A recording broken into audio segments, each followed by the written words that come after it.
Bali may gagawin tayong review itong Sunfire na China made replica. Wala siyang kasamang battery yung binili natin, pero kagandahan dito sa napili ko, dual switch na siya. Yan, dual function switch. Tapos pwede na kagad ilagay sa rail. Ayan, pwede mo na kagad siyang i-attach. Hindi mo na kailangan bumili ng adapter o kaya lagyan ng tape para itali yung switch. Ito may kapitan kagad siya sa mount. Ayan, dual switch M600U yung model niya. Bali replica lang to ng Sunfire na original, China made to. Buksan ko na. Walang kasamang battery. Testing natin ngayon. Ito na siya. Bali wala siyang kasama yung switch dito sa pinakapuwetan kasi yung pinili ko yung ganitong dual switch na yan, may kapitan kagad ng mount. Ito yung isang switch, on off kagad yan. Ito yung pinaka steady, yan, on off. Ito yung reflex switch. Bali wala siyang kasamang battery pero may sarili naman tayong battery na kasi hindi rin ako masyadong kumpante sa mga kasama sa battery nitong yung mga galing China. Meron tayo Alone Fire 800 mAh na battery. Ayan. Tapos yung battery na to, kung bibili kayo, CR123A. Magkaparas lang yan. Itong akin nakalagay kasi sa akin 16340. Iisa lang yan ng CR123 na battery. Yan, dalawa kailangan natin. Alone Fire tong model na to. Yan. Bali yung paglagay ng battery dito, hindi sa puwetan. Kasi nabubuksan din to kagaya na nakasanayan natin ng mga ordinaryong flashlight kagaya nito. Kaya kadalasan sa puwetan natin nilalagay yung battery. Yan, yung mga ganito. Ito, battery nito 18650. Yan, di sila compatible. Yan, mas mahaba tong dalawang 123. Bali, pag dito sa Sunfire na replica sa kayong original, hindi sa puwetan. Nabubuksan din yung puwetan nito. Yan, nabubuksan din siya. Kaso, hindi kakasya dyan yung battery natin. Kaya pinakalagayan ng battery niyan, binubuksan yan para sa mga bibili pa lang, yung mga hindi pa nakakaalam. Dito sa pinakaharapan, binubuksan yan. Yan.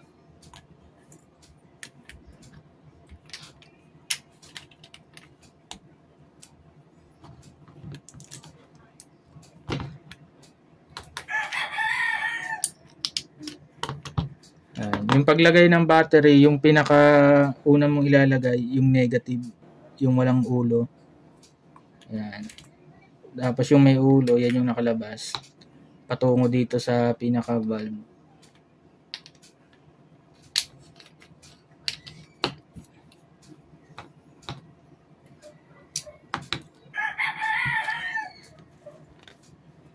Ayan, nailagay na natin yung battery niya.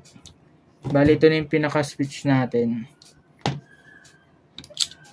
Ilaw ka agad.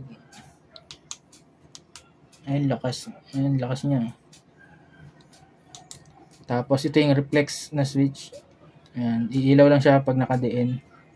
So, ito naman yung permanent, on-off. Itong bilog.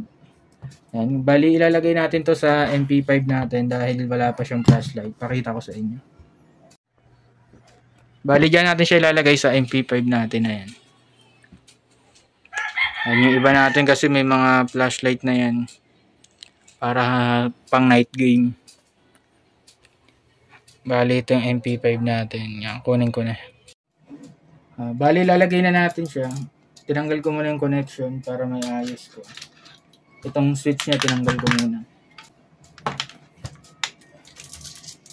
Ayan na siya. Saktong-sakto siya.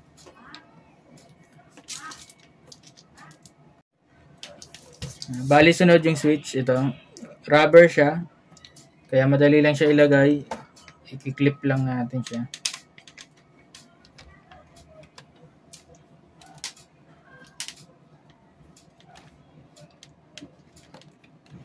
Ayan, hindi siya natatanggal. Ayan, secure talaga siya. Sunod, itong pinaka-switch natin, i-connect na natin. Ayan ang itsura niya.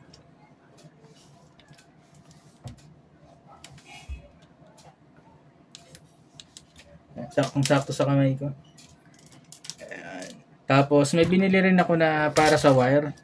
Para maayos siya, para hindi pagtatakbo-takbo tayo, hindi sumabit kung saan-saan. Bale, ito yun. Ayan, pakita ko sa picture kung ano itsura niya.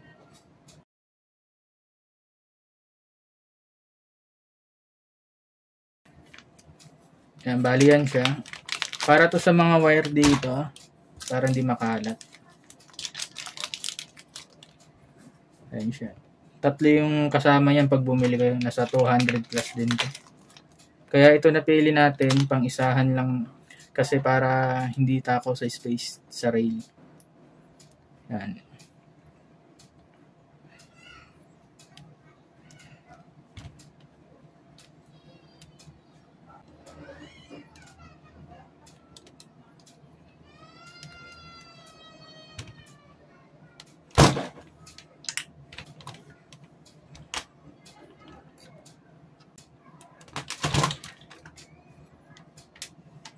Ayan yung itsura niya pag nakalagay na.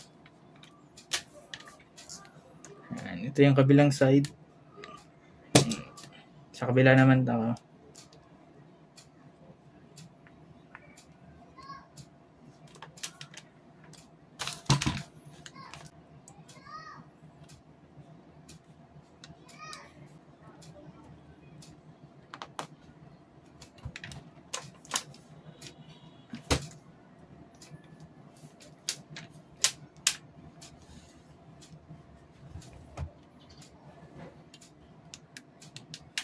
Bali, yan na yung setup natin sa kanya. Yan. Meron na siyang wire organizer. Hindi na siya sasabit-sabit na nakalitaw ng husto. Bali, yan yung pinaka-review natin dito sa Sunfire na Class A. Malakas din siya.